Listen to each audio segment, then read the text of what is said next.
Hey. Hey. How you doing? How you doing? How you doing? How you doing? How you doing? How you doing? No reaction. Yeah. Anyway, we're back. We're back. This is our Second second, thing. First. technically first movie. Was the last one second- episode 0? Could we It'd say be like introduction. episode 0 and this is episode 1? Okay, we could do that. We call this I episode like 1. that. Call it episode 0, or you can just call it introductions. Episode 0. Okay. But whatever. Yeah. We're back. The Matrix. That's what we watched. What was that? 4 days ago? It was today's Thursday. We watched it on Monday. That's 3 days ago. 3 days ago? Yeah. Still kind of fresh in my mind. Well, yeah, you saw it for the first time, so I feel like it would Yeah. be fresh in your mind. I watched it 2 times this month. This month? Oh. Mm-hmm. Did you go to... No, oh, wait, not this month. Because break was last month, wasn't it? Yeah. Break was end of last month, so... And I didn't even finish it. We watched, like, half of it. Mm. Because Carter hasn't seen it either, so. Oh, okay. Yeah, what, oh, overview. That's what we're doing next. Well, isn't it? overall, just like... It's an 8 for me. It's always been 10? an 8 Are we film. doing out of 10? Yeah, I think out of 10.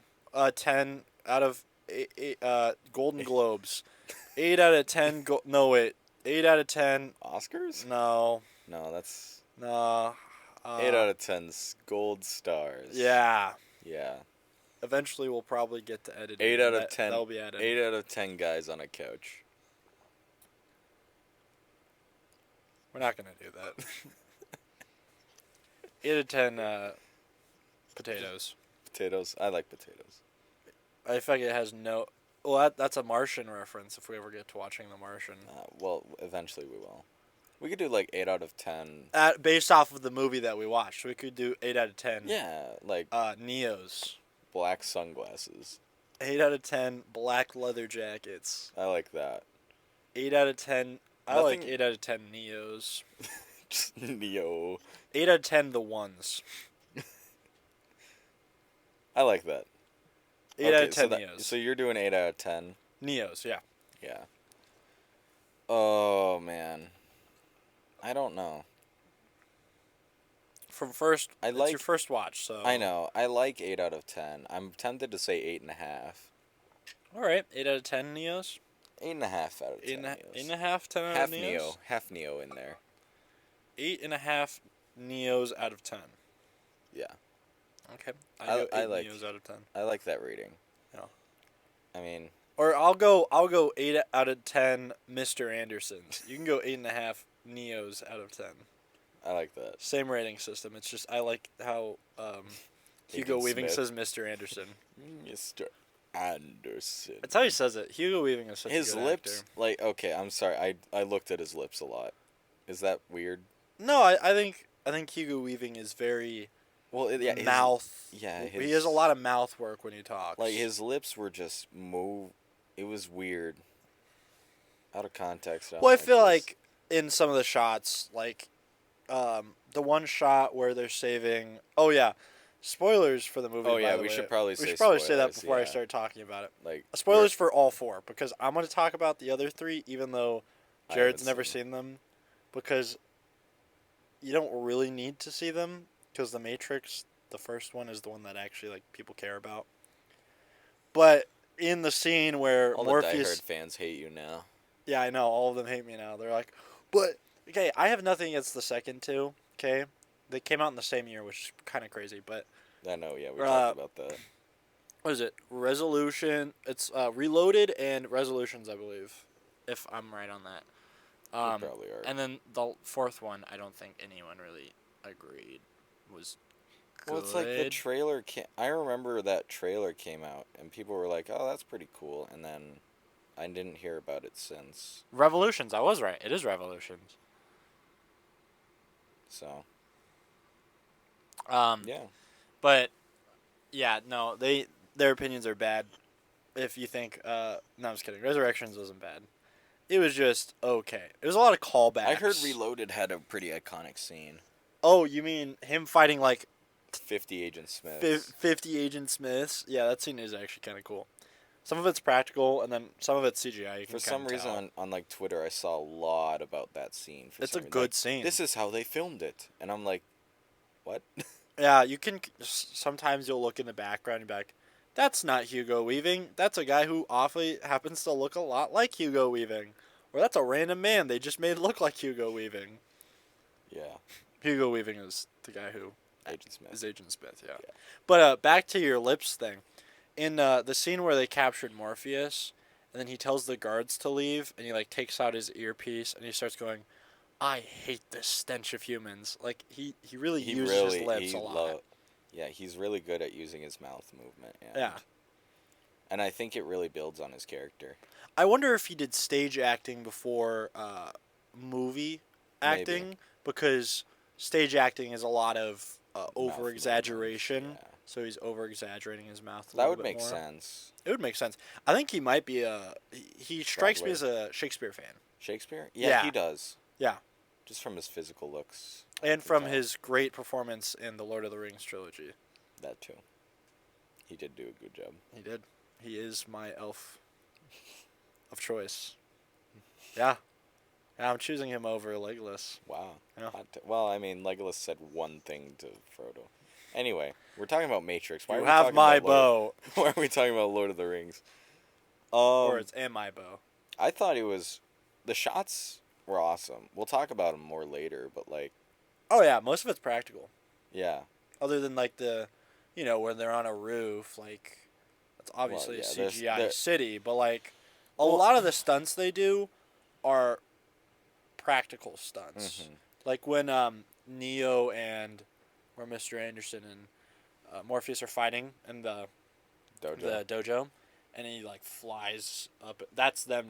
He's on a harness. He's on a harness. I could kind of see that. Yeah, you can kind of tell by the movements. Mm-hmm. And it's even the CGI. I feel like wasn't overdone.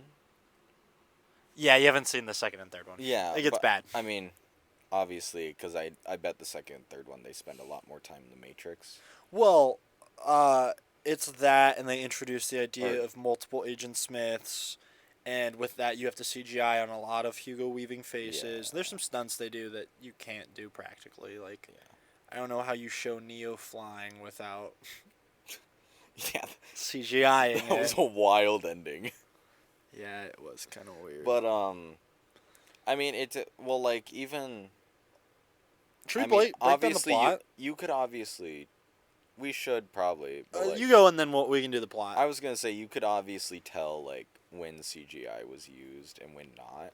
Oh yeah, but it's very I think obvious. that's fine in a movie this old. Well, 1999, like this is new. That's Y2K is like right around the corner for, and I wonder if that's partially why they made the movie that they did, because I think it was in the 90s before 1999 when the idea of Y2K came up. I don't know the exact date on that, but I think it's going along with this idea of the world ending, kind of what if we're in a Matrix type of thing. But I don't know. I haven't read much on that. But yeah, we can do a plot synopsis. I'll do it.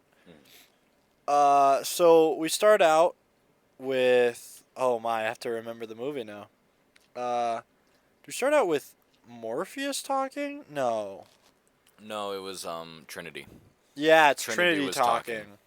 And because it starts out with the scene of the agents finding Trinity in a hotel room, and then Agent Smith shows up, or the cops found her, and then Agent Smith shows up and he's like, the cop's like, we have this situation under control. I sent my men up there. And then Agent Smith says, your men are already dead. And then you see the sick scene of Trinity taking down all the people. I probably shouldn't go that exact. But she escapes from the Matrix.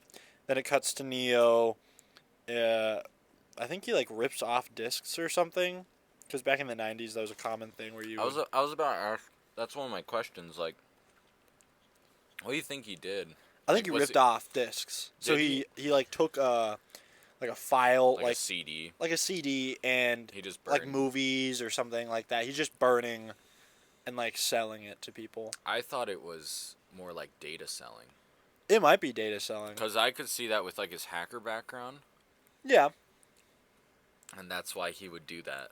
I don't know specifically what with, it was, but I know, yeah. I mean, I bet there's a whole. it's probably a whole Reddit page dedicated to figuring out what he does. Mm-hmm. I would mean, guess it's probably data mining or something. Yeah, like data that. mine. I think like blackmail type, Yeah, dark web type stuff. Because I mean, what did he get paid? Like $2,000 in yeah, that beginning pretty decently. scene. That's like, there's no way he's selling music for that much. So I think it's more. I think it's more personal things. Yeah, that makes sense.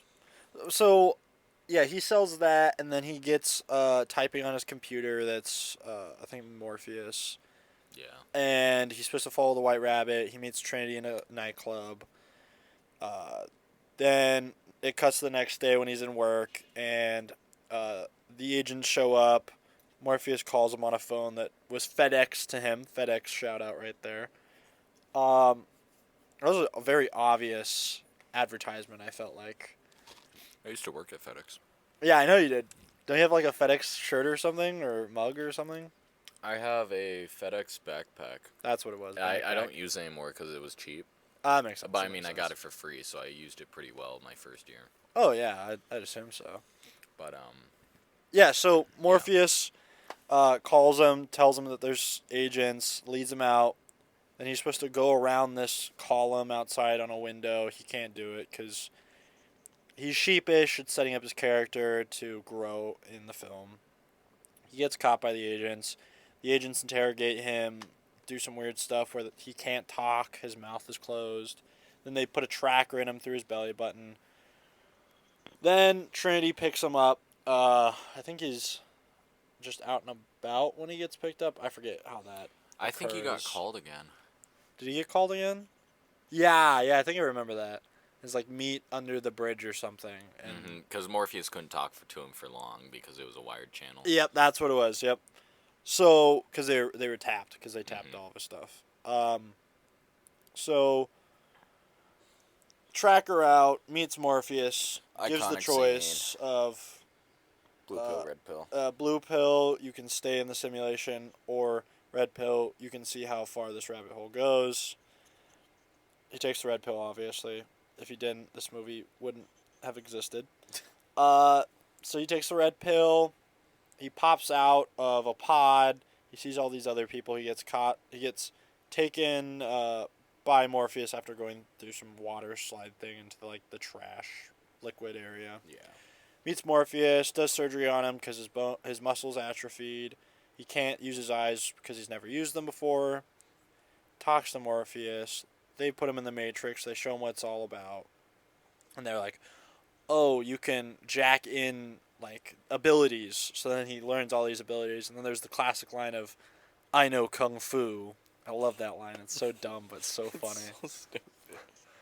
But then he fights Morpheus. Kind of top. I would say Morpheus won more, but at least he was starting to get down the motion, and he finally got a hit off, I believe. Well, it was. He could have gotten off a hit. But he held back. Yeah. People were noticing how he was getting faster. Yeah. Like he was faster than Morpheus could see him. Yeah. And then he does the jump test, fails the jump test. Then, man, the lines start to get blurry there. Oh yeah, it starts picking up a lot there to where just a lot of things happen. I think it's they as a group go in. Oh no, we figure out that one of them's gonna betray. Mm-hmm. Which was let me think of his name. Cypher. So Cypher meets with Agent Smith, gets a steak dinner. He's like, I love this. I love steak. Love steak. And then it shows a scene of them eating slop in real life. So you're like, oh, this is why he loves steak so much. Yeah. He knows it's fake, but he loves it. And they're making a deal. So they go into the Matrix, and they're meeting the Oracle. Yeah, they're going to Oracle. And Morpheus, Trinity, just Morpheus and Neo go into the house. And Neo talks to the Oracle. Before talking to the Oracle, though, he meets a kid with a spoon. and he teaches him how to bend the spoon with his mind. The kid comes back up. Not the kid, but a reference to the kid. And I think it's Revolutions when they give Neo a spoon and they say, someone wants you to have this right as they're about to go do something big. And you're like, oh, it's the Spoon Kid. He's alive. Oh, I love Spoon Kid. Spoon Kid's hilarious. He's like Source Bandium. Don't bring up Source Bandium. If you don't know who Source Bandium is, I'm just gonna ask you to search it up. Let's just say Anakin does not like Source Bandium. It's just a one-off character, but he's the cutest character ever. Yeah, because he's like, release your mind or something like that. Yeah. Like, the spoon is fake or something like that. So then Neo talks to the Oracle. The Oracle says, you're not the one. He is the one. I have theories about that, but I'll bring that up later. Then they leave. They're all disappointed. Then they get trapped in a hotel. Morpheus gets caught. They escape. But then Cypher tries to kill them. Cypher kills Tank, I believe. Tank is the one that survives. Because Tank is the small one. The big one is... Oh, gosh. It's got to be here. Dozer. So Dozer dies. And Tank's all sad because Cypher in real life killed them. He tried killing the rest, but Tank was slightly injured and was able to kill Cypher. Gets Neo and Trinity out of the Matrix. They're like, we gotta save Morpheus. And it's like, well, no one's ever fought agents and survived. But then Neo in his classic The One method just goes, but we have to because it's Morpheus. And then he says something to Trinity about him not being the one. And then Trinity's like, well, the Oracle told me something. And you don't figure out what it is until, like, towards the end. So then they go in. They have this cool fight scene. That's where you get to see, like, Neo finally dodge bullets for the first time. And the Trinity's like, how do you move so fast like them? And he's like, I don't know, I just did. But not fast enough because a few shots hit him. Get a helicopter. Kill the agents. Get Morpheus. They escape. And then something happens where they have to go back to the Matrix. I don't remember what it is. Well, they're just trying to get Morpheus back. Well, I'm saying after they got him. No, but he didn't. It was him and Trinity got back in that phone booth. But Agent Smith found out through a homeless guy. Oh, yeah. And because so Agent Smith went into the and then to the homeless guy. Neo is stuck because Morpheus and Trinity escaped. And Agent Smith shot up the phone booth, making it so that Neo couldn't escape. Yeah, which is a really cool scene where you see Trinity disappear and then the phone gets shot, and you're like, oh no, he has to fight Agent Smith now. And then they do a little fight scene. Kind of cool. And then Neo finally runs away because he's like, this is a losing fight. And they make it to a hotel, and he's about to get to the phone to get out. But then in the room is Agent Smith, and then Agent Smith shoots Neo right in the heart. And then I think he shoots him a couple more times. Yeah, he shoots him like 7 or 8 times. Yeah. It's like he empties a clip on him. He's kind of ridiculous. He was mad at that point. He like shoots him twice, and then like Neo falls down on the wall or whatever, and then he just empties the rest of the clip, and he's like, nice. Yeah, it's pretty bad. Then Neo falls, and then Trinity's... She hears the ding and starts rubbing Neo's head and says, Neo, I know you're the one because the Oracle told me that I would love the one and I love you. And then Neo's like, all right, I got to get this bag. And he wakes up and he gets up and the agents turn around and Agent Smith is terrified. He's terrified. He's like, what just happened? And they start firing at him, and he just puts his hand up and stops all of the bullets with no chill whatsoever. All the bullets drop. Agent Smith comes running up, starts trying to fight him. Neo's got no chill and starts doing it one-handed, dog. He has chill. He has so much chill. He's chilling so much that he's doing it one-handed. Well, he's fighting two-handed, and he's like, all right, I can just do this with one hand. And then just starts doing it, puts his other hand behind his back. And he kicks Agent Smith. He has this weird leg thing where his leg extended and then he like turns around and puts it down. It's kind of weird. But then he runs into Agent Smith and blows him up.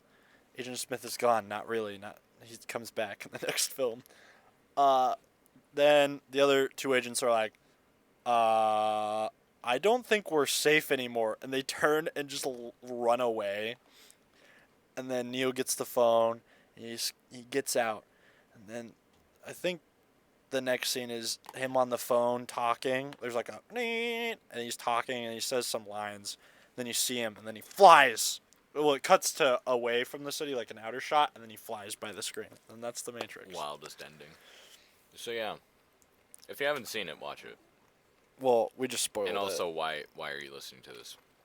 I mean, unless you don't want to watch the movie. But technically, I spoiled it. You didn't spoil it. That's true. I'm innocent. I wash my hands of this. Innocent until proven guilty. All right, Pontius Pilate over here. I wash my hands of this.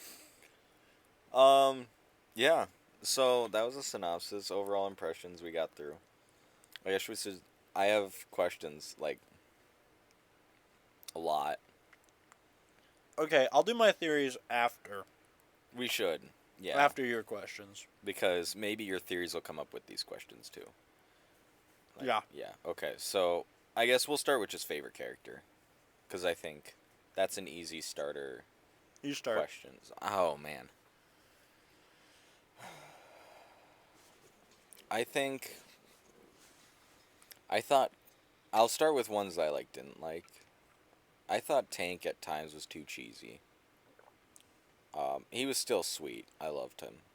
But spoiler, I'm pretty sure Tank dies in between this one and the next one. And his brother becomes the pilot of the ship because Tank died. His younger brother? Yeah. Dozer is dead. Uh-huh. Right? That's his younger brother. There's a younger brother that they bring up. Younger? Okay. There's a younger brother that is brought up. Okay, interesting. I'm pretty sure it's the brothers of Tank and Dozer. Because there's a scene where they mention it. He's like, oh, yeah, Tank and Dozer my brothers would do the same. Yeah. Cypher I thought was just idiot.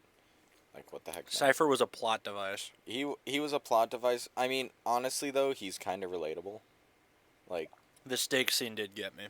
That I did think about that. I was like, I'd want the fake steak too after eating slop. Yeah. Especially you say 7 years he was doing that. Oh yeah. It was a while. Trinity was stereotypical female side character, kind of protagonist.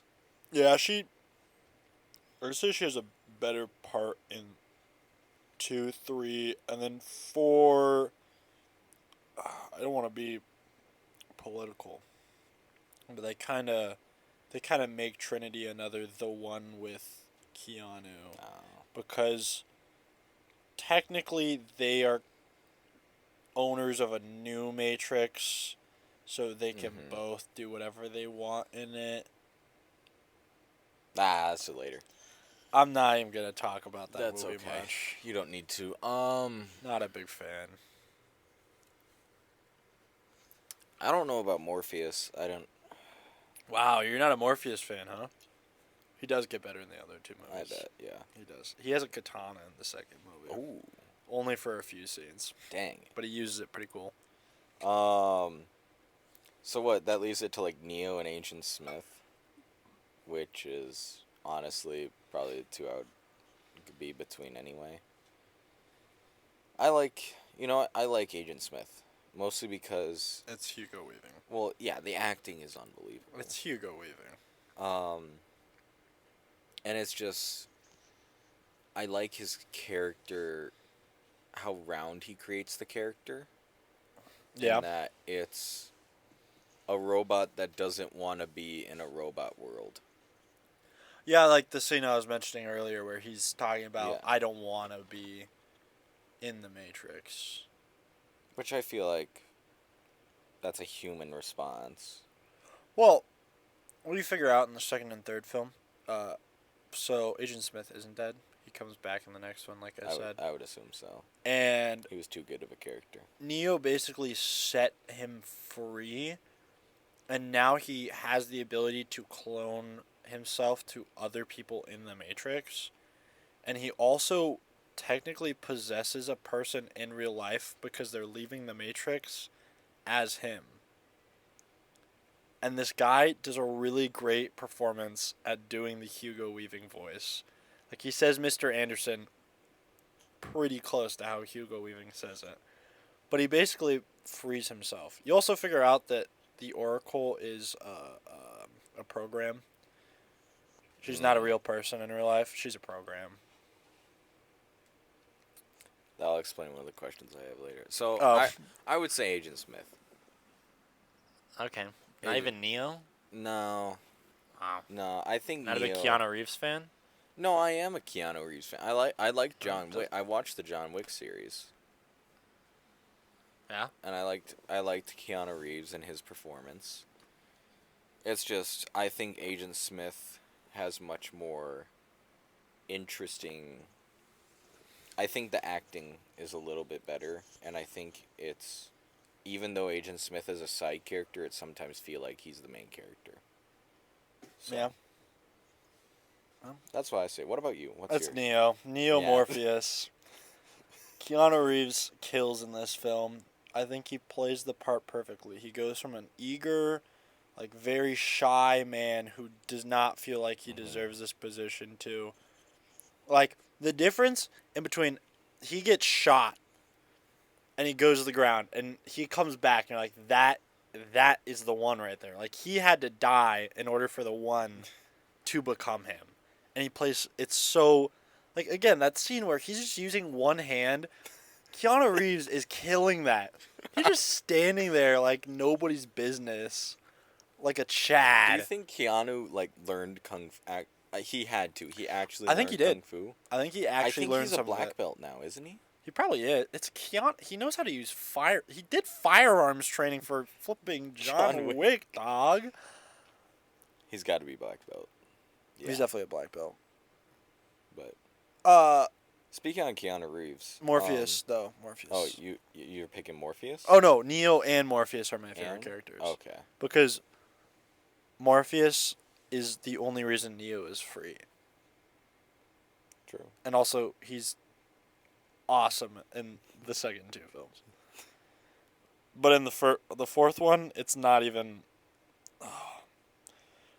You don't need to talk about I can't think of the actor's name right now. That's but okay. The fourth one, it's Morpheus. It's Keanu Reeves creating a program that's both Agent Smith and Morpheus because they're the two people that set him free originally. So he has to be both of those. That's weird. Yeah. I have two theories that now I need to talk about that I just thought of. But keep going. Well, I was going to talk about, so Keanu Reeves, I would say he has an iconic run. Not in the movie, just like in general. Just what do you mean, how like, he runs. He's got John... Oh, you mean how he runs? Yeah. Like, there's like Tom Cruise run. Everyone knows the Tom Cruise Oh, yeah, the arms straight, closed. stiff arms. Yeah. The face he straight makes. chest up. Oh, yeah.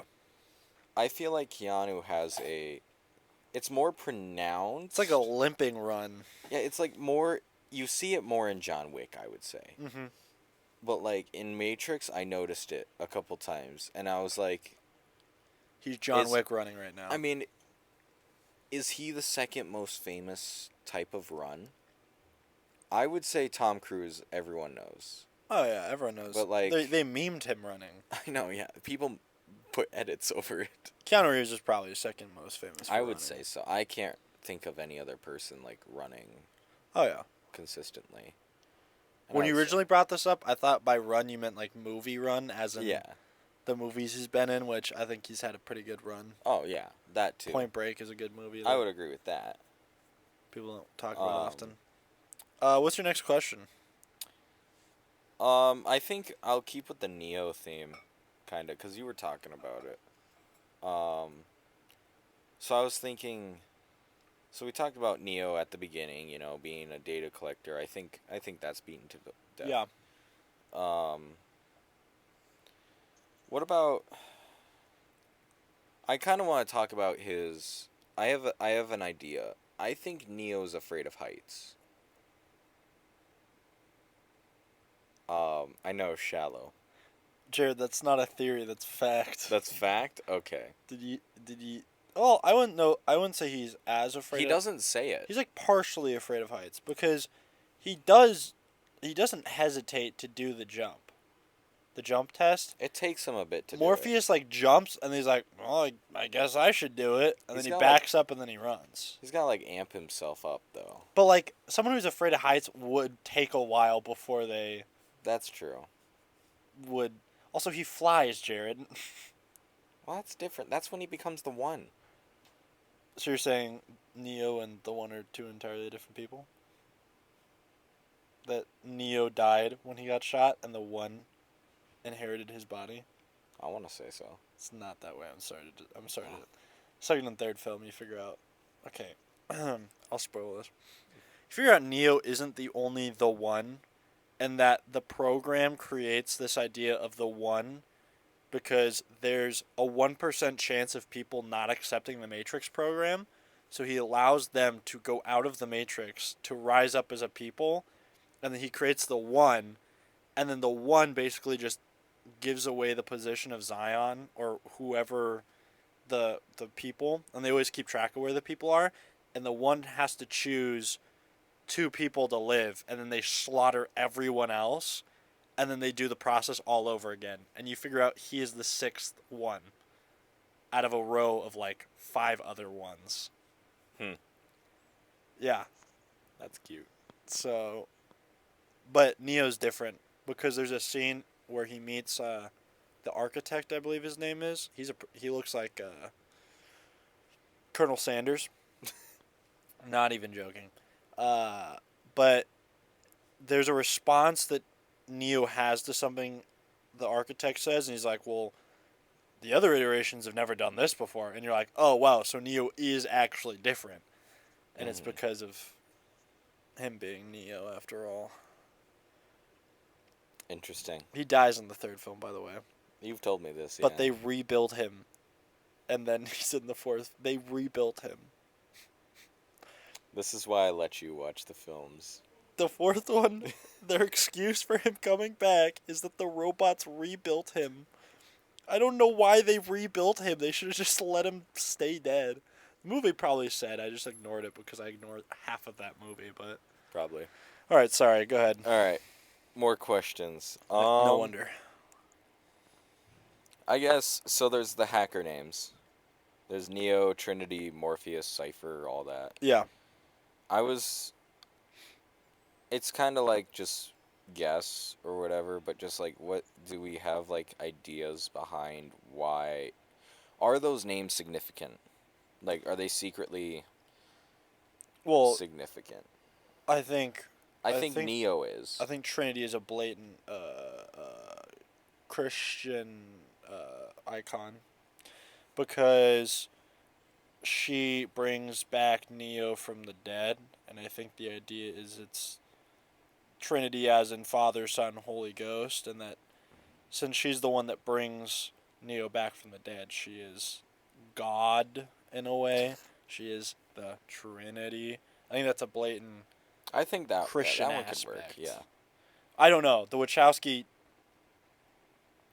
people, directors of this movie, The director. We'll just call him the director. the Wachowskis. I'll call them Wachowskis. I like The Wachowskis, I don't know what their backgrounds are like, but I think there's some elements in there of Christianity if they mean to or if they don't. They're definitely in there.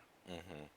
Well, and then, like, Neo, I feel like, is, like, he's the leader of a new age. Yeah. Like you think of, like... Greek. Yeah, but even, like... What's Greek? Neos? No, that's young. Noi? Is it Noi? Maybe. No, Noi... Well, I wonder what Latin is. Noi is German. Nea might be Latin for new. But yeah, Neo, like... Think of neo-Nazism, like it's the new generation of Nazism, blah, blah, blah. So, I think Neo is like, it's the new generation, it's like, he's the start of something new. Yeah. I think of like, well, and then the one that confuses me is, well, I guess now that I think about it, no, Morpheus. Yeah, I'm not sure about that one. I was thinking he's like morphing Neo into the the one. Yeah. And then I think literally everyone else is just like, whatever. I think Cypher is because typically he's the one who is deciphering code. Yeah. Tank because Tank and Dozer, I think, are just because they're brothers. I think Dozer is because he's the big guy. He's the guy who, would be a dozer in a situation.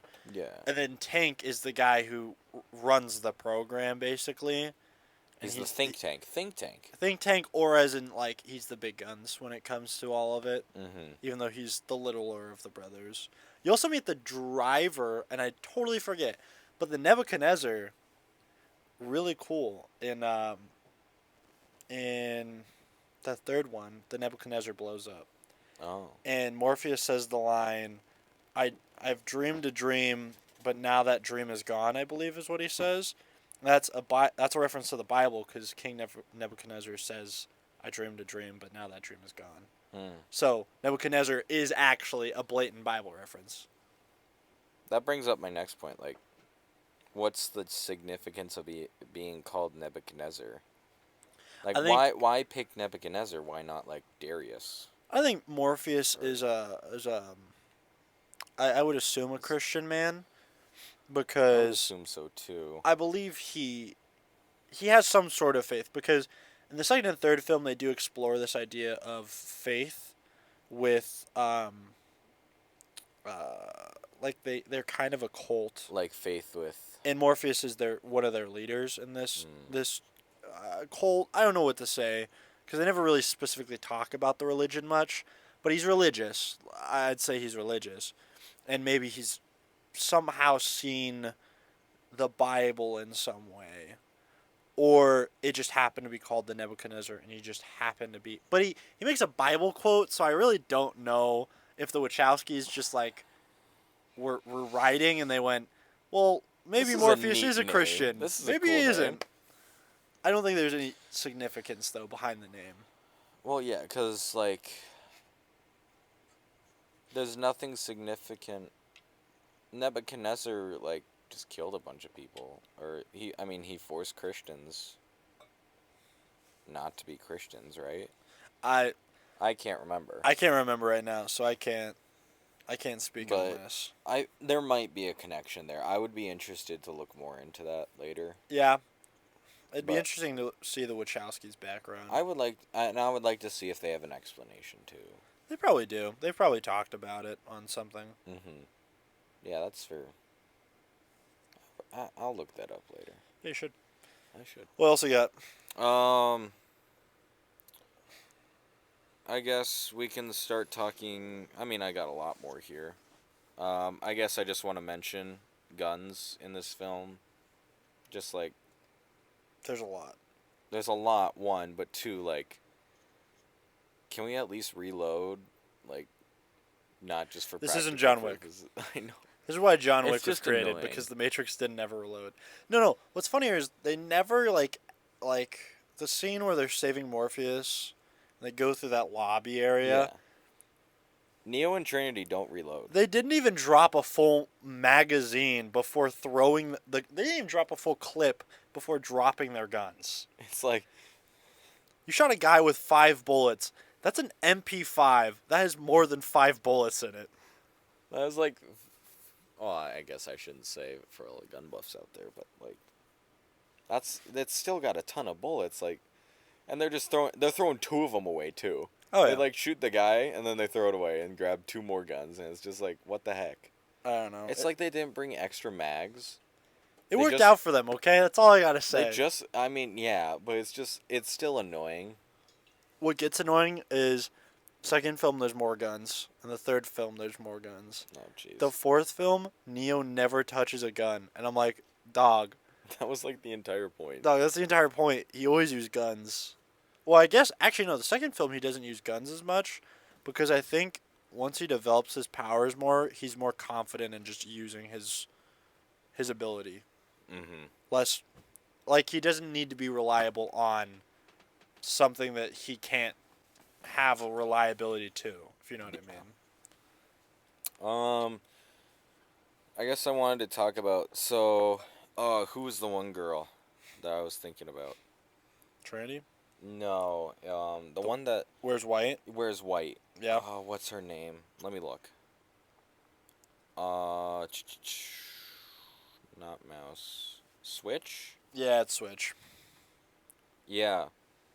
So, I was looking through her Wikipedia article. Yeah. And apparently, it says here that she was meant to be feminine in the Matrix and a man in the real world. That's why she's called Switch. And it's just like, I'm wondering if that's why they did the white clothes. What I figured out, I read about the white clothes thing. Basically, she liked white clothes, and they thought That was it. they thought she looked good in white clothes, so she wore white clothes. It's kind of stupid. I don't know. I get kind of the idea that if it was a guy, for some reason the color variation happens. I don't know. Don't ask me. I just read that she liked white, and they were like, "Oh, okay, you can wear white." Like Samuel L. Jackson with the lightsaber, just like, Yeah. yeah, you'll take purple. It's like he went, "Oh, I want to be seen in the scene where the Battle of Geonosis in the stadium. I want to see my character on screen." George Lucas was like, "Okay," and he went, "Can I have purple?" And he went, "Yeah, sure, we can do that." Now there's like a whole section of There's a canon whole just for lore because- purple lightsabers. It also said something else on his lightsaber Yeah. that I can't say. It's foul language. So do we have any, like, I know that's what the websites say, but, like, would there be an in-film A theory? No. theory? She No. dies, so there's no point. I mean, yeah, She gets killed. I don't know, it's just a side character I was thinking about, just like, well, because, like, everyone wears black suits and black leather jackets and all that, and so it was just, like, one that stood out to me. Oh, well, okay.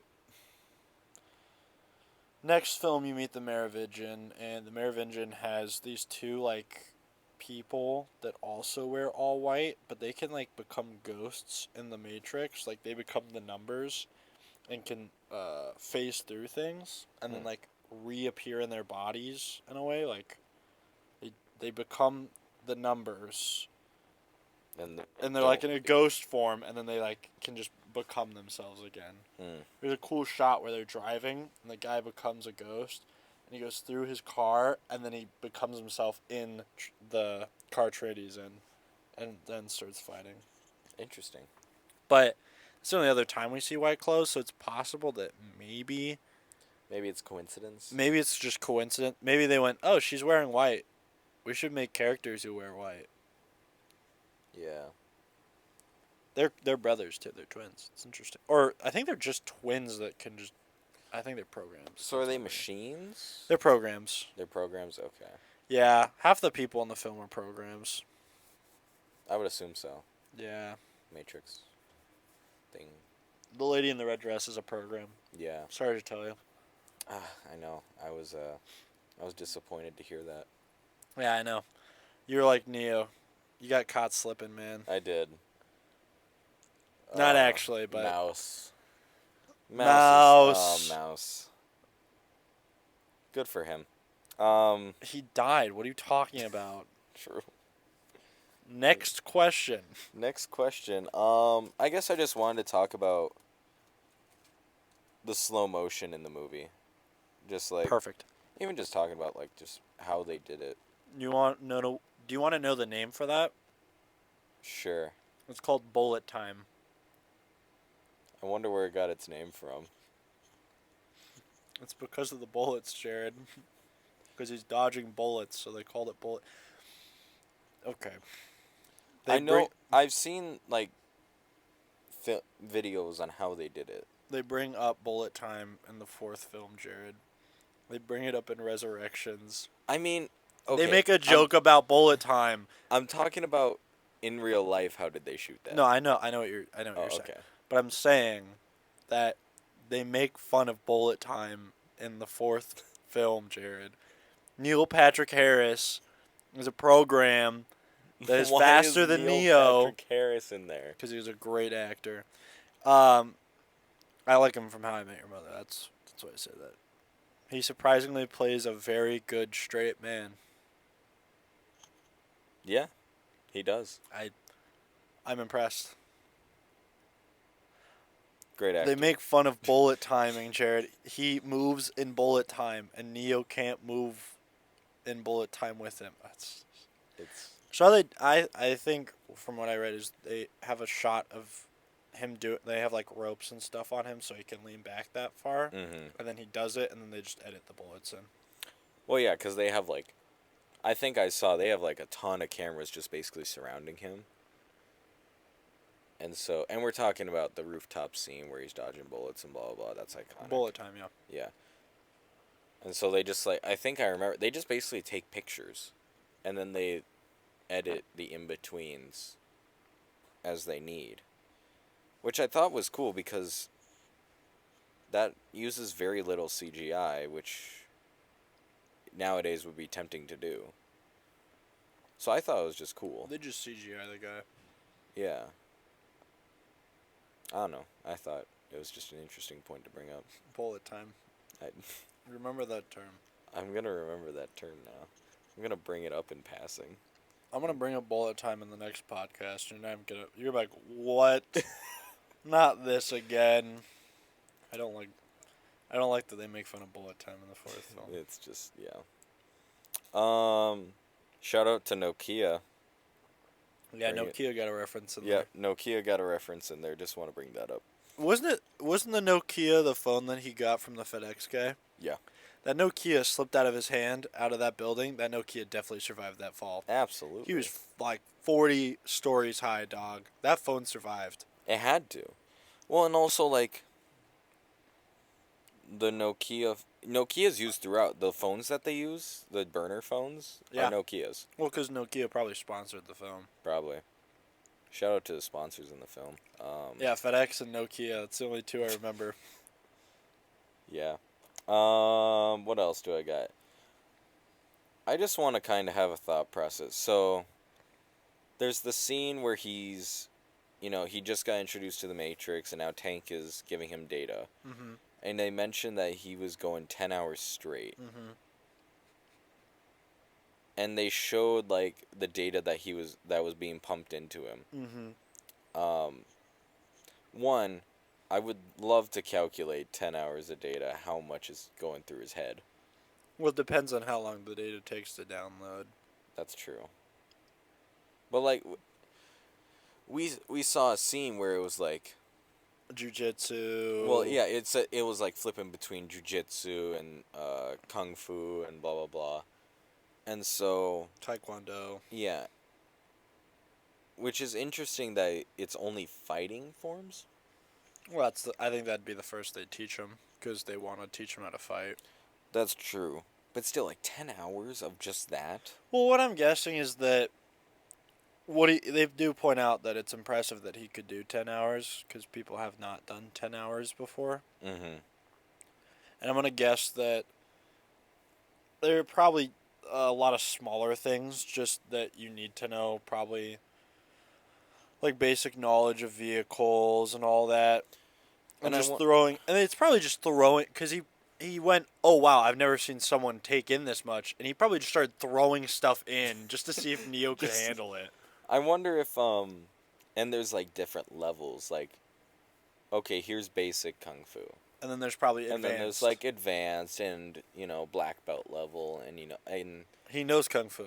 He knows kung fu. I know kung fu. And I wonder if they did that, like, they do that because they don't want to overload the brain. Probably. Like, you wouldn't just do all kung fu at once. Yeah. So that would make sense in my mind. No, they do levels. Mm-hmm. Well, I'd like to know, is he asleep for these 10 hours? Like, or is he in the Matrix for these 10 hours? Because when he gets the first chunk that we see before they do the 10 hour, they cut and they're like, he's been at this for 10 hours. You see him like awake when he takes in the kung fu. So he's obviously not in the Matrix. So did he just fall asleep after 2 hours, just sitting in a chair? 10 hours straight. That's a lot. Like, just imagine, even working out for like an hour, I get tired. Like working your brain out for 10 hours straight. You're just going to school for 10 hours straight. He's the one. That's why. I mean, or he could be just like, halfway through, he was just chilling in the Matrix, just like, hey, Kung Fu. I wonder if they did throw him in the Matrix at some point just so he could, like, try it out.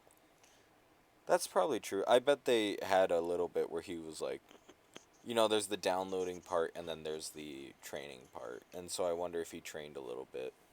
Maybe. Yeah, I think it.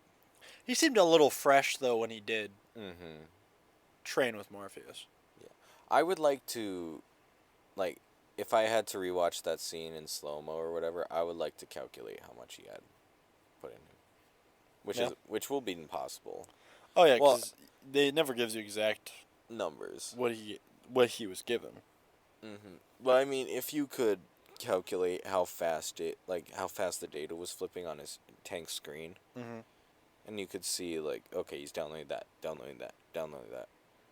I wonder if you could calculate, okay, if, say, everything averaged to about that time to download, how much data could he take in? How much of those slots could he take? A lot. Which, yeah, like, he's taking one every second, basically. Yeah.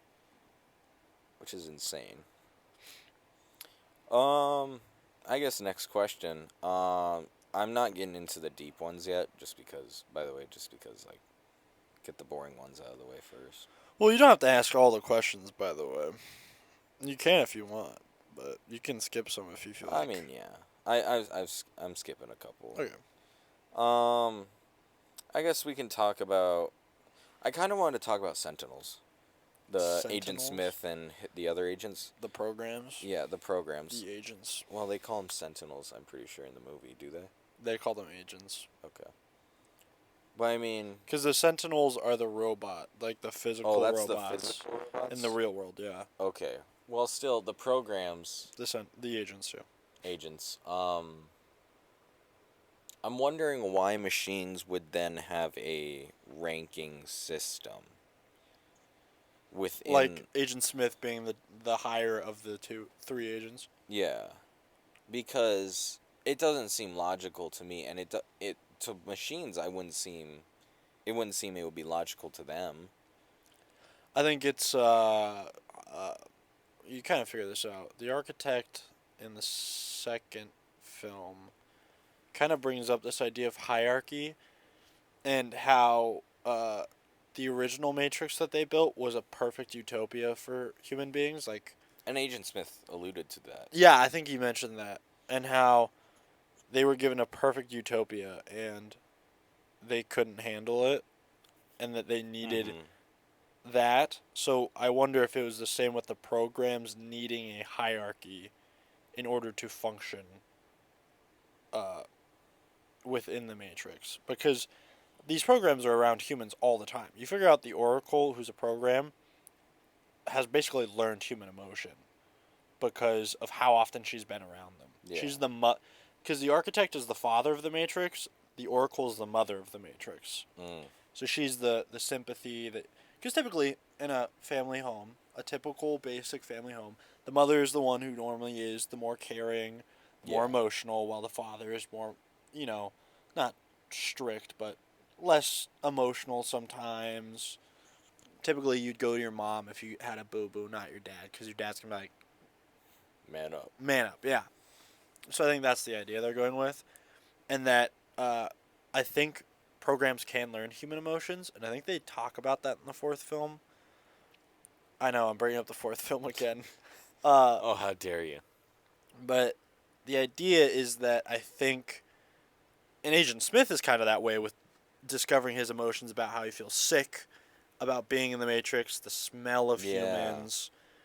So I think programs are evolving in the system, and they need a hierarchy to keep them in their safe space without going outside of the bounds, and keeping within the program of the Matrix. And to keep them obedient, they need a hierarchy. Okay. And I wonder if, they can, like... I guess, because I was about to say, like, it feels like some agents are stronger than others. Like the one on the rooftop with Neo and Trinity didn't seem stronger than Agent Smith. Well, partially that's probably storytelling, but the other part is True. that they take over bodies. They never. I don't think you ever see them in their original bodies. I think except for No. I don't know if they're. I don't know if in any of the movies they they always are. swap people. I think they're always in people. So I wonder if sometimes their strength comes from who they're possessing at the time. Which is interesting. Well, I like that idea. It's just I would argue against it because Agent Smith was, I mean, no offense to homeless people, but he possessed a homeless guy.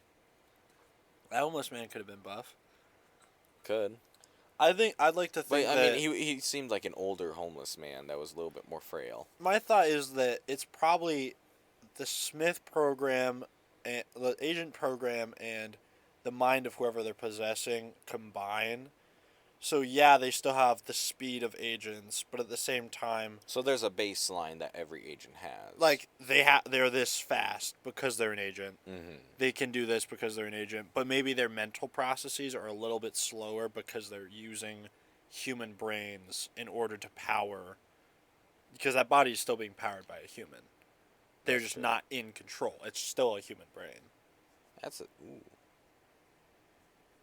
We could talk about that. Like, what happens to the human when.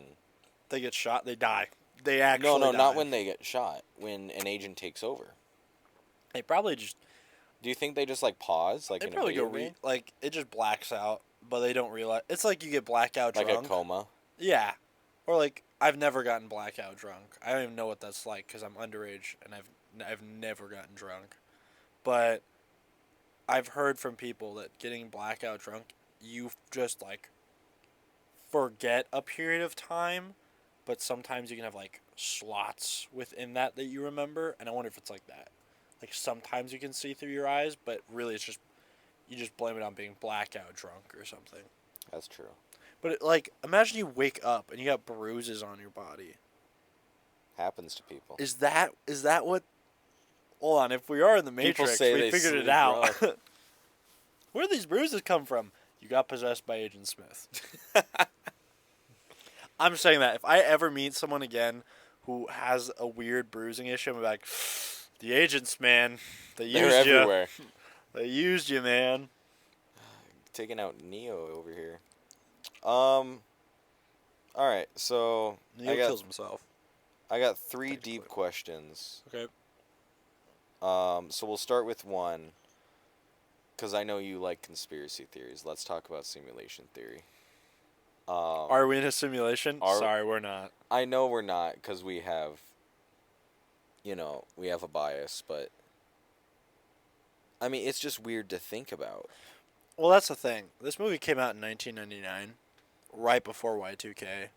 So everyone's like, whoa, man, what if we are... Like, it broke. If there was an internet back then, it would have broken the internet with how crazy it is. Mm-hmm. Because so many people and so many conspiracy theories came out of this. And what's weird is one of my favorite conspiracy theories about the Matrix is that people will bring up, well, if we're in the Matrix, why would we make a movie about the Matrix? Well, let me tell you, in the fourth movie, they have Neo in the Matrix, and he's making a game called The Matrix. So, what if we were given the movie The Matrix to make us think that we weren't in the Matrix? But in reality, we are. But it's like a trap that you get caught in. And you're like, well, we made a movie about it. Why would the robots want to make a movie about it? To keep you in the Matrix. We're not, though. I don't think we are. I don't think we are I don't either. believe we are. If we're in the Matrix, that's sad. And honestly, kudos to people that get out of it. Why would the Matrix come up with the pandemic, though, dog? That's true. Why would they do that? I mean, you gotta do scare tactics to make humans Does that mean... Yeah. Okay, so the movie's set in 1999, and The Matrix is set in 1999, right? The fourth film again. The fourth film is 2021 that it came out. Yeah. And the setting is a 2021 setting. So obviously the Matrix upgrades itself eventually. So did the Matrix create Hitler in this universe? Or did it actually happen in real life and they just took that history and put it in the minds of the people? So, does that mean... Oh, no. Because the year is 20... 9/11 didn't happen in the Matrix universe. Yeah, because 1999, yeah. Oh, man. I like talking about that. Just like, did 9/11 happen? Oh, yeah, that happens with every movie. Like the Super Mario Brothers movie. The One World Trade Center is in that. And the One World Trade Center only exists because there aren't two anymore. What's your next question? Yeah. Yeah. So, yeah, we beat simulation theory, not real. Not real, but it's fun to think about. I'm very impressed by the Wachowskis to create that idea. I don't know if they're the creators. Especially when the internet was young. The internet was really young. And the internet was made, what, in the 70s? Oof. Well, 60s they used computers, but 70s I think was internet. Boot up, yeah, because it might have been the 80s. 80s? It was a fresh thing at this point in the 90s. Yeah. But, the fact that they came up with, or I don't know if it was the Wachowskis or if there was a creator behind it, whoever came up with it is insane because so many people nowadays still hold to this theory. Like, they still is think not it's given up. possible. And the fact Which is that... fine. Like, I can see why they would think it's possible, but it's not. Well, like, okay, let's go into some other conspiracy theories. The moon landing, it's fake, but, like, not that the moon landing itself is fake, but the theory. Conspiracy theory is bad. And I don't think it broke people's minds. It's like, okay, the moon landing's fake.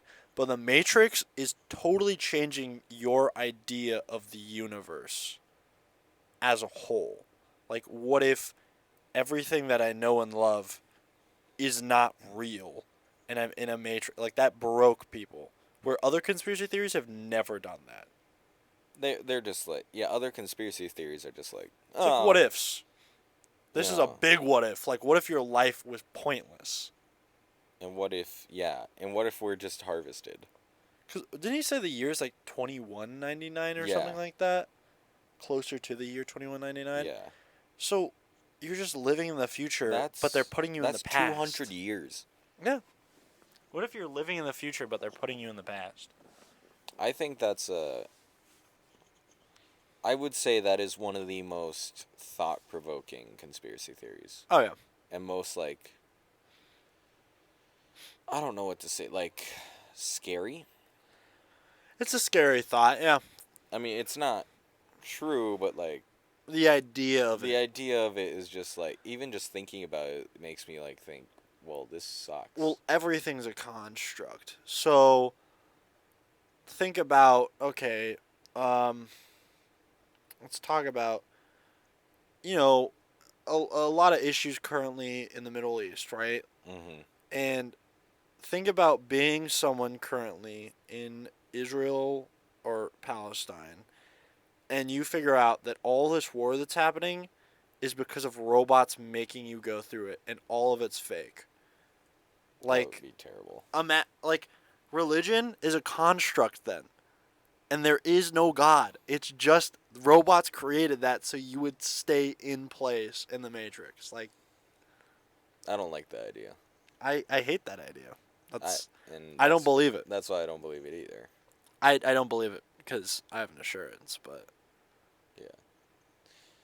We'll move on from that. I think we could spend probably another, 15 minutes on that. I think it's the greatest conspiracy theory of all time, in my personal opinion. Wow. Yeah. It's pretty good. Because it's the most impactful... More than Dinosaur Earth conspiracy theory? Oh, yeah, 100%. Okay. Because it's impacted people so much mentally. More than, 9/11 was an inside job. Or there was more than one shooter for JFK, or Moon landing. moon landings fake, flat Earth. Like, they don't change. They don't how change we your view concept. our lives. Yeah, but the Matrix and the idea of being in a simulation changes everything. Like it changes your actions. Yeah, like you start questioning, does it really matter if I do this? Because what if we are just in a conspiracy theory? Mm-hmm. So that's why I think it's the greatest conspiracy theory of all time. We should probably talk about the movie. Yeah, I'm starting to agree with you. Well, the movie is about simulation theory. Yeah, but like, so. we're talk getting too much into theory other here. Stuff. I guess we'll talk about the red pill scene. I want to talk about that. The illusion of the choice. The illusion of the choice in, like, is society, like, a deeper thought question, is society imprisoned? Not even just, like, forget about simulation theory. Is society imprisoned by the illusion of choice by, like, higher authorities? All right. First off, I got a conspiracy theory on the illusion of the choice. Actually, I have a really cool point to bring up. So, in the fourth film, again, bring up the fourth film, but there's actually something really cool from the fourth film. They bring up the illusion of the choice, because I don't know if they do bring up the illusion of the choice in the first film. They don't. And they don't get anyone else out of the Matrix in the second or third film. So I think it's the fourth film where they bring up this idea that you've already made the choice in your mind. It's just now you're being given an option of if you really do want to make that choice.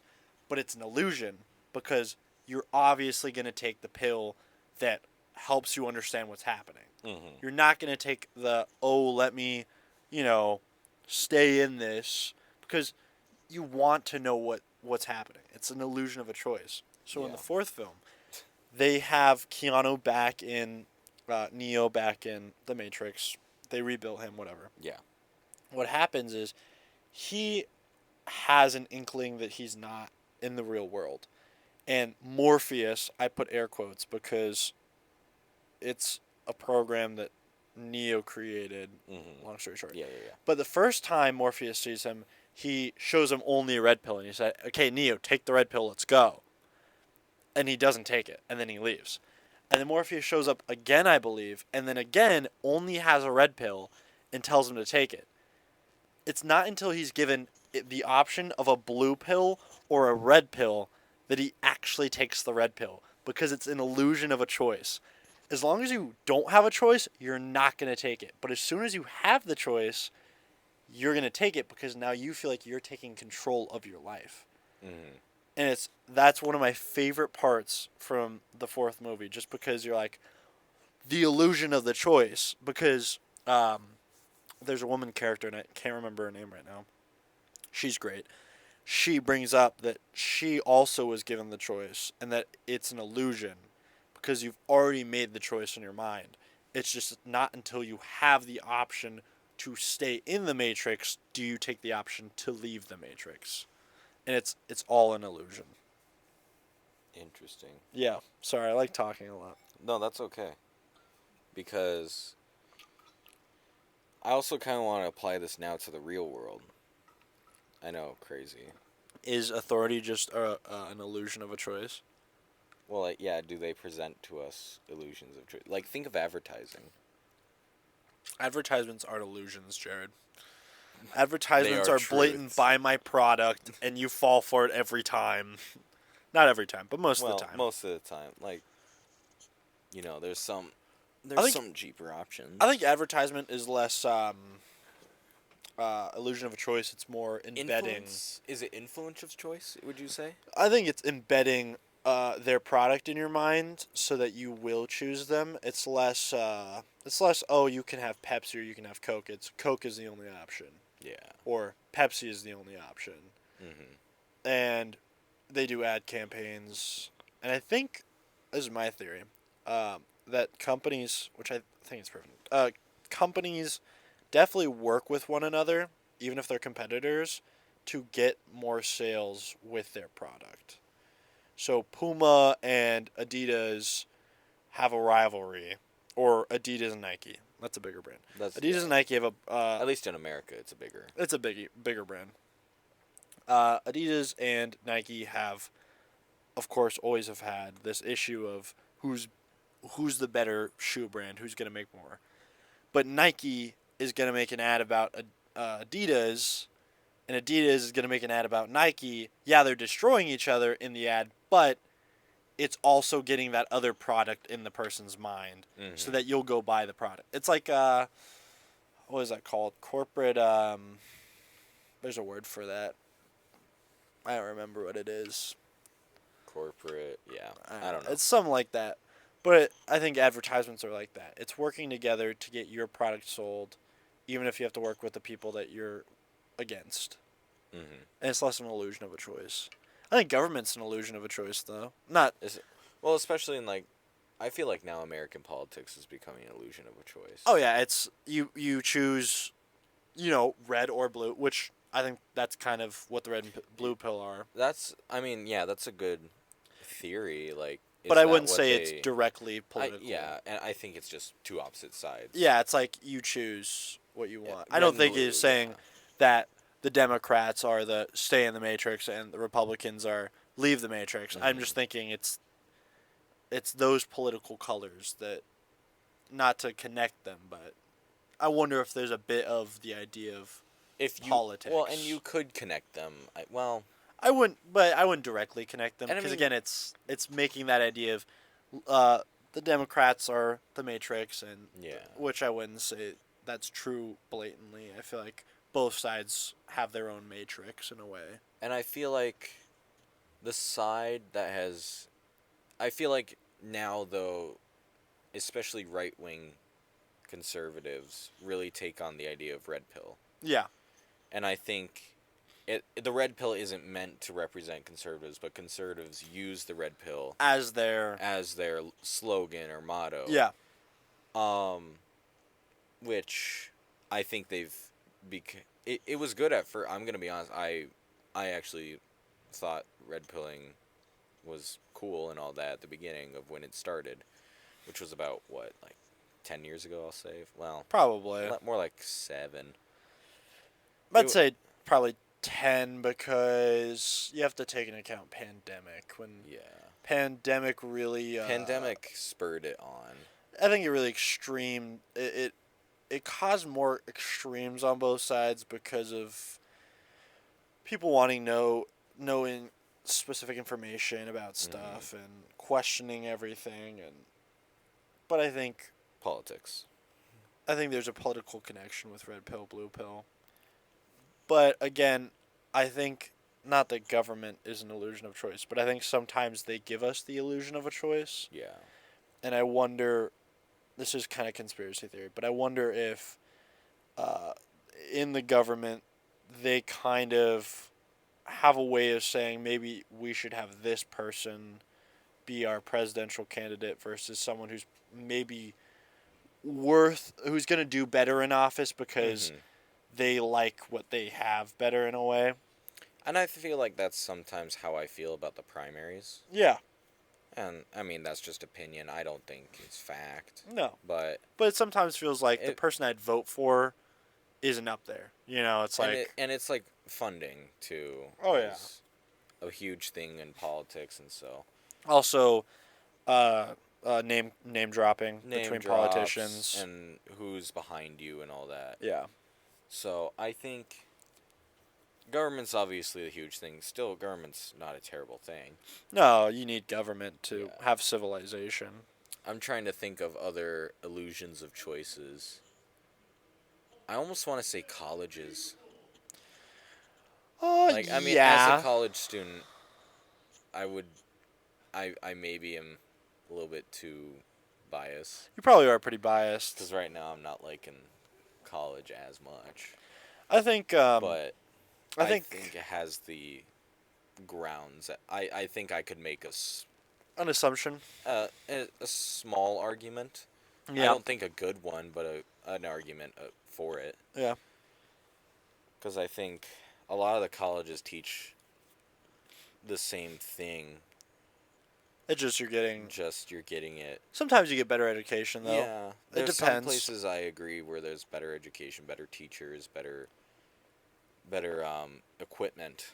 But I think, like, especially if you get to those like Ivy League schools, Yeah. they say some people are better, but honestly, I don't see many differences. I've seen a lot of well-educated, well-made men come out of smaller colleges Or than even no big college ones. at all, yeah. Yeah. Like Mark Zuckerberg went to what was it, Harvard? Was it that or MIT? I I think think it was Harvard. I think it was Harvard. But like Facebook wasn't because of his Harvard education. It's Mm-hmm. because, well, he still, I don't know. You got to watch The Social Network. I really do don't know if Neo. that's true or not, I so I don't think, want to say it. But it wasn't his yeah, education that got him what he got. It's life and life yeah, skills and being able to do those types of deals and being able to know how to do stuff. Like you have to work with yourself to do stuff. You can't depend on, okay, I'm going to this big college. It's going to tell me what to do. You have to do that yourself. yeah. You have to figure it out. And you shouldn't let those colleges tell you what to do because every college is going to have its own agenda. Every college is also like even teachers within colleges are biased in some way. Yeah.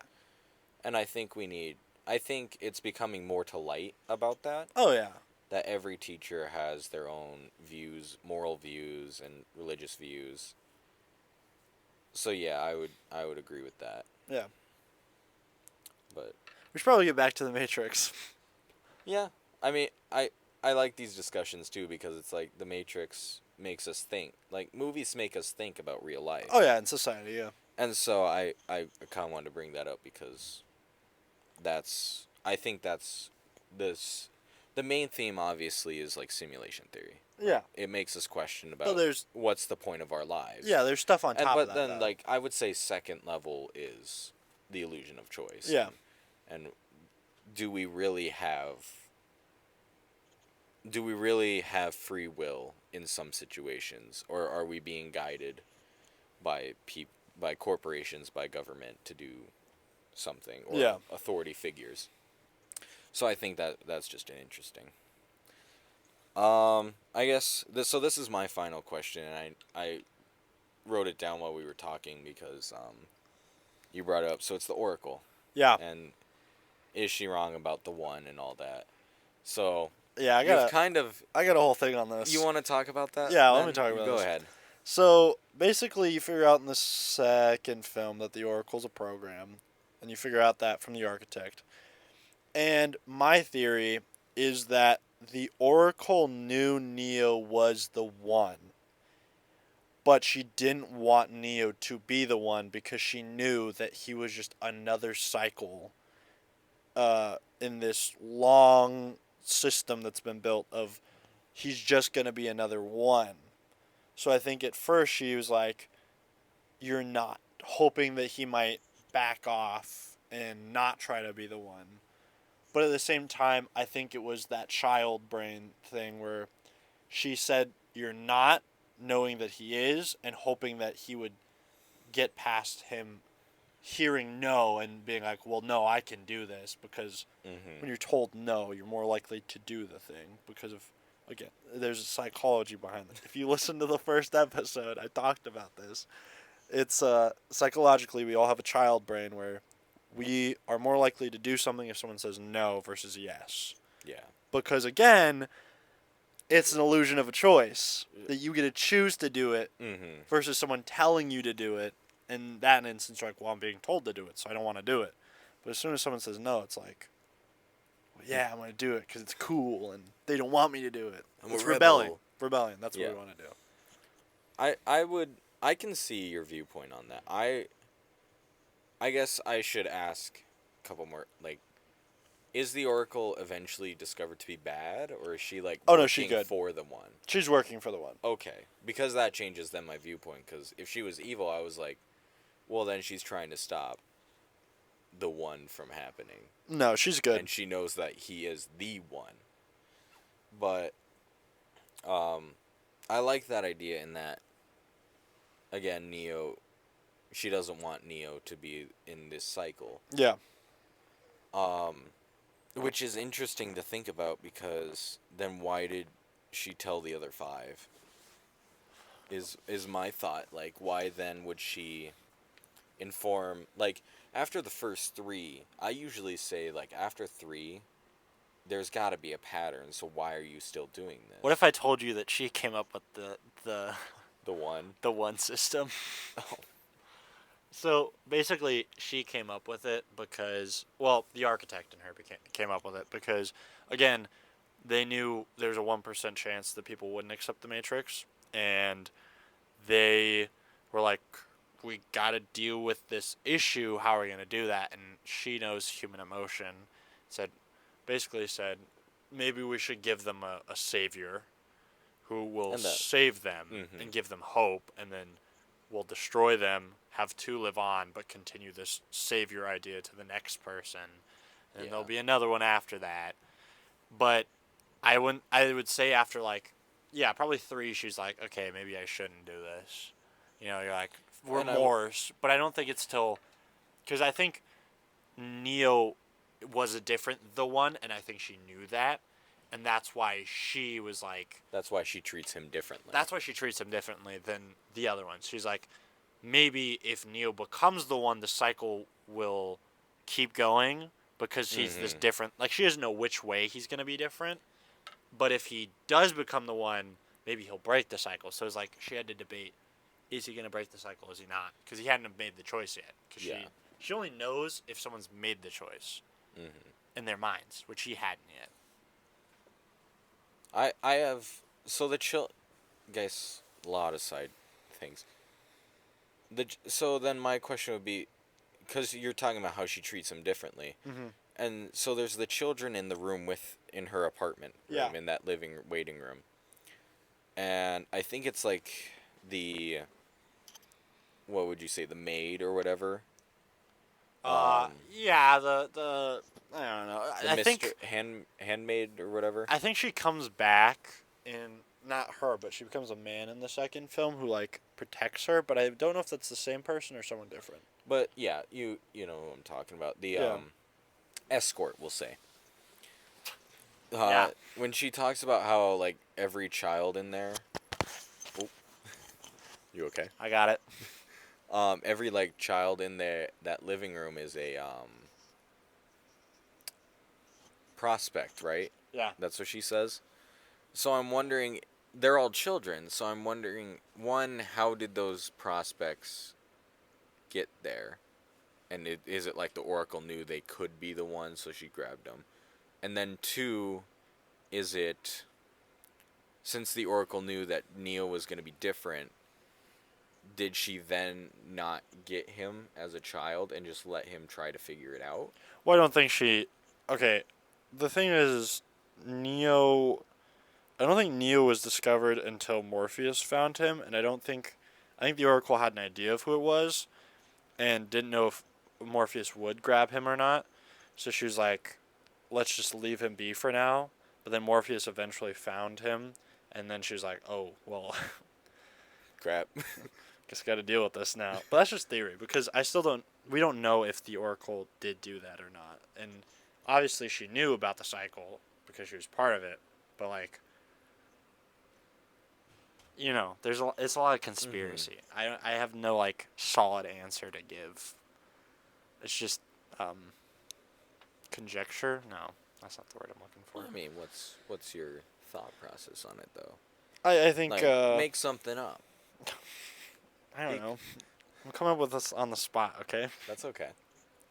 I think the Oracle's good, and I think she didn't want Neo originally, but then she saw what Neo could do to Agent Smith, and then she's like, all right, maybe this is the person who's going to break the cycle. No, actually, wait, hold on, no, wait, now that I think about it. So in the second film, Agent Smith becomes God, basically, and can take over other bodies, and... Not now. Not now. Are you in a podcast right now? Yeah. Oh, nice. Okay. Enjoy your podcast, gentlemen. Okay, bye, random citizen. Bye. Well then. That was interesting. Yeah, You're talking about Oracle? So Agent Smith becomes God, and Neo explodes him, and when he becomes God, I wonder if the Oracle is then like, all right, well, we're screwed because she knows about Agent Smith and what he's gonna do. So then she's like, okay, he's the one we need to train him to defeat Agent Smith. Because, so yeah, I gotta go pee. I'll be back. Okay. Talk about something. Talk about something? I guess I can talk about my my take on the Oracle being good.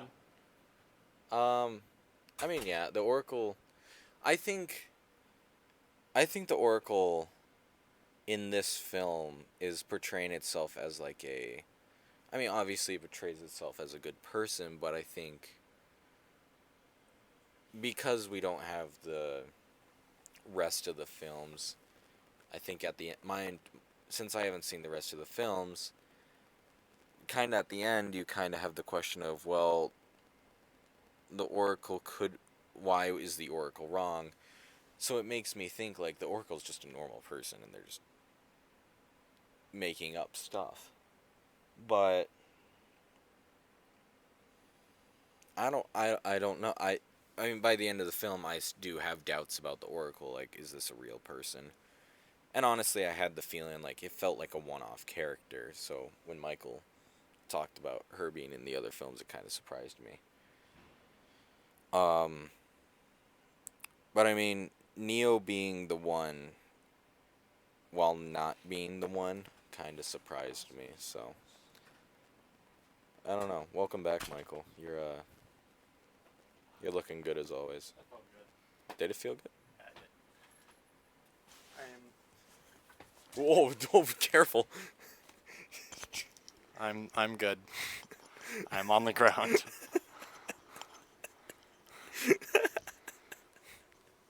So give me an overview of what your thought was. I was just talking about, like, as a viewpoint of someone who hasn't seen the second, third, and fourth film. Just like, since I've only seen the first film, it kind of felt at the end that the Oracle was a one-off character and that she was just wrong, just blatantly wrong. So Let me tell you, she's not a one-off character. Then that's what I was saying. I was kind of surprised when Michael said that she has more role. So I think the Oracle's interesting. I think it's also, I guess we could bring this up, the idea of fate. Like, I mean, I know there's a plan. My future is already laid out, but, like, is fate real? Fate? Like, what? You mean like the fate of the one? Everyone talks about fate. No, like fate as a concept. The fate of the Furious?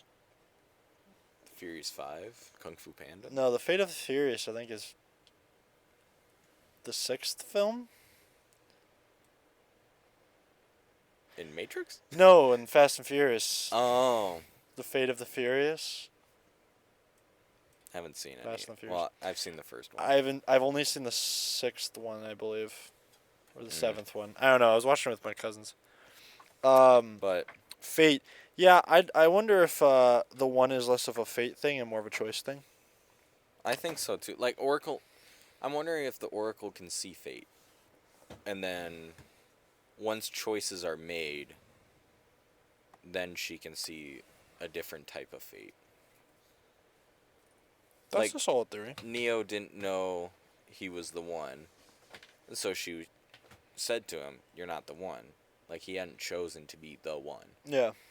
But then as soon as Neo, at the end of the first film, chose, he was like, "No, I am the one." And he heard Trinity tell him that fate changed. So you think? Okay. About what? About the one. I think he was always the one. I don't think it was fate that he'd be the one. I just think as soon as Morpheus found him, he was the one. I think, yeah. I don't think it's fate. I think it was the circumstances he was given. And I think, yeah.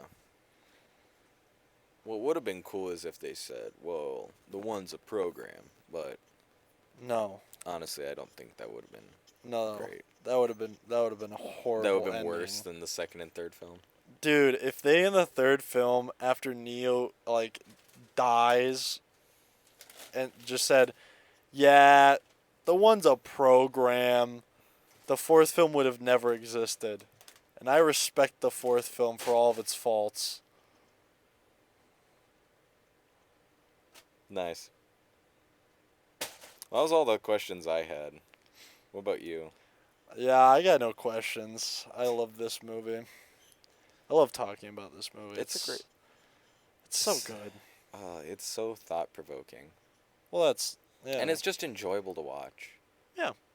I think cinematography-wise, it's pretty solid. Not a whole lot of CGI for, like, things that you think would be CGI'd. Great use of practical effects. Oh, yeah. And I think the CGI still holds up. A lot of it still holds up today. Mm-hmm. Like, there's a scene... I was surprised. Like the scene where the helicopter rams into the building, and then, like, there's, Glass. like, wobbles that come off, and then the glass... Like, that looks That clean. looks pretty good. And then there's just... It's a clean movie. Even this ship, the Nebuchadnezzar, all the outside shots look so clean. Mm-hmm. That's also because it's an entire CGI scene where everything's CGI, so our brain doesn't have like a practical thing to connect to. But even then, think about current movies where you see tons of CGI, and you're like, well, that's obviously CGI. When you see errors because the CGI has to be so specific. Yeah. Where, like, the Nebuchadnezzar, they normally do darker shots because then they don't have to CGI as much. And then it just looks so clean. And they take advantage of, their processing systems and the limitations of their CGI. I feel like current CGI has a big issue because they want to do it as fast as possible because the people who are doing it are given a very short schedule and not enough pay. Mm-hmm. In my personal opinion, they don't get paid enough, and especially with how big of a role they have. Oh yeah, and how short of a time they're given to do like massive amounts of work. Where, okay, second and third, their CGI is worse, but I think that's partially because they came out in the same year.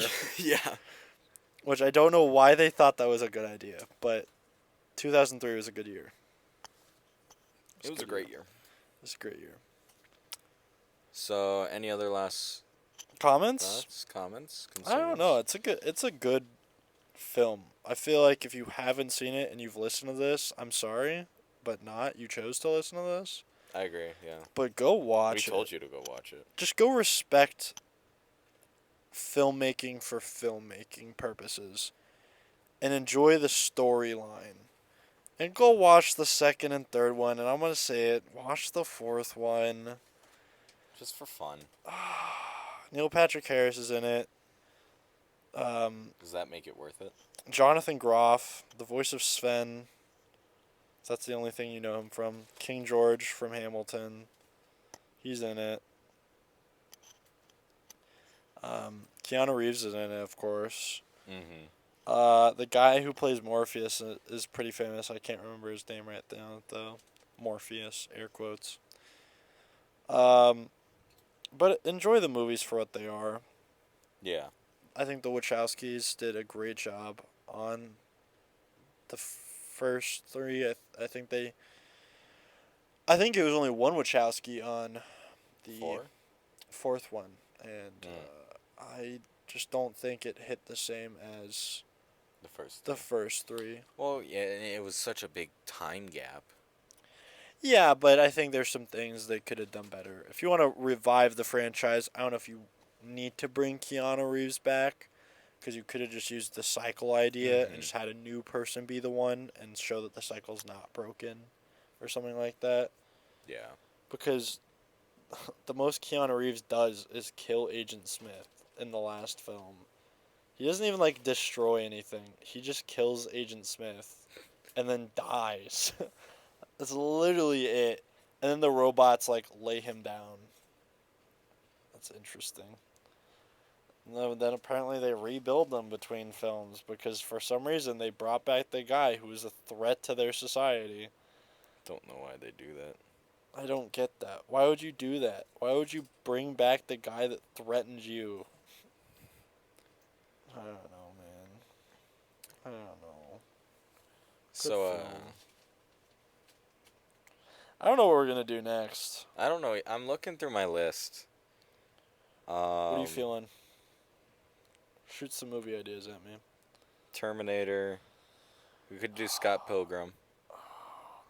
You're just gonna reignite my love for that movie. We could do Ratatouille. You've never seen Ratatouille? No. The Rat. The Rat. Remy. We could do something more serious like Seven, Shawshank Redemption. What do we did Matrix? We Yeah. could go. Matrix was a little heavy. We can go lighthearted next. We could do what? We can go lighthearted next. A little bit lighthearted. We could do Mask. You haven't seen Mask? Nope. I don't know if I want to watch that again. Okay, we can wait on that. We can wait until I feel okay to watch that. Okay. Excuse you. Yeah. Thank you. Jared coughed. Yep. Free Guy? We could do that one. You haven't seen Free Guy? Nah. That might be on HBO. I might be able to pull that up. Might be able to pull that up. We'll see. We could see. We'll talk about it more. Yeah. We have a little bit before we can. I say maybe we should watch Shrek. Could watch Shrek. We can get Elena in on this. Should we go Shrek 1, Shrek 2, like marathon it? Marathon Shrek 1, Shrek 2. You don't want to watch 3, Jared? I mean, You don't want to we watch... can go 1, 2, and then the next week 2, 3, 4. You don't want to watch 5, Jared? 5 isn't out yet, is I it? know. I was just saying if I could catch you off guard. I We're not marathoning Shrek. We're going to watch Shrek 1. You're like, wow, this is a good movie. You're going to watch Shrek 2. You're like, wow, this is a better movie. And then you're going to watch Shrek 3 and be like, oh, Well, that's why I'm saying you split it. it fell off. You go 1, 2, podcast it, 3, 4. Jared, 3, 4 is going to give you depression. It's not horrible. It's just bad. I think we should save Shrek because, We can save that. We could do B movie. yes, You wanna I do will B watch Jerry Seinfeld as a bee say you like jazz. We can do that one next. I don't know. Do you know the plot to the B movie? I know they go to court. And I know the bee falls in love with a woman. I want to watch Jerry Seinfeld as a bee fall in love with a physical, real woman and complain about life. There's a line in that movie that I wish I could tell you, but I don't know if I want to wait for you to see it or not. Let's wait. I Okay, think it's really funny. we'll see how we do. We're gonna what we make do. the B movie the next one. I think we should do B movie next. Yeah. When are we I- gonna watch this? Where are we gonna watch No, when. it? When? We have to get Elena in on this. So Yeah, we have we to be in do. your room, unless you want to come No, to my room. She can come in your room. I don't know, man. It scares me. We'll figure it out. How Next about that? week. Next week sometime. Next We week. try. We're trying to plan this as like a weekly thing. Yeah. Weekly Like, movie every watch and week. a weekly a talk. There may be some hiccups because school's winding down here. Also, we have to figure out how we're gonna do this. Yeah, so I think this is a solid setup, though. How deep in are we at this point? We're an hour and 39 minutes in. that's not bad. That's not bad. Dune would be Especially- 4 hours. Dune 2 would be like 8 hours. Yeah, No, that's a lie. I don't think I could talk for that long. it'd be 4 hours. It would be 4. I'd talk a majority of the time. I think Matrix is a good starter film here. Next one, I think, will be the B movie. I think so. I really want to do it. I think we should get Elena to get in on this too for the B movie for the discussion. for the discussion. I need to hear her opinion on the B movie. I can have her like I don't know. We'll see. Have her just a little. Maybe we move this from the couch to Couch to the calf. the couch and the cat. Wait, in the calf? You mean I don't know. LSC? Could do that. I want Could do library. I don't know. We need a library. We'll figure it out. Yeah, we'll figure it out. Well, this has been fun. I think B movie, yeah. I think Matrix, you're right. It was a good starter. because it's a classic movie that I don't think is 10 out of 10, so it's not like we're starting off with like a blowout movie, but at the same time it's iconic. It has societal influence, impact. Yeah. And then from here, it's going to go downhill. Well, or uphill. You're going to watch the B movie, okay? And after that, we're probably going to watch like Shawshank Redemption. We're like, this is a masterpiece. Or we could go American Psycho. Oh, we should watch that. When are we going to watch that, though? After B movie? B? Well, you... Maybe, should we set up... we do that, where we go like, kind of serious to like a little bit happier to serious to happier. I think we should do one where we go serious twice. I'm fine with that. Like where we gotta just think of like a really serious film. Watch Godfather Part 1. Have you seen Godfather? That's on my list. Let's go.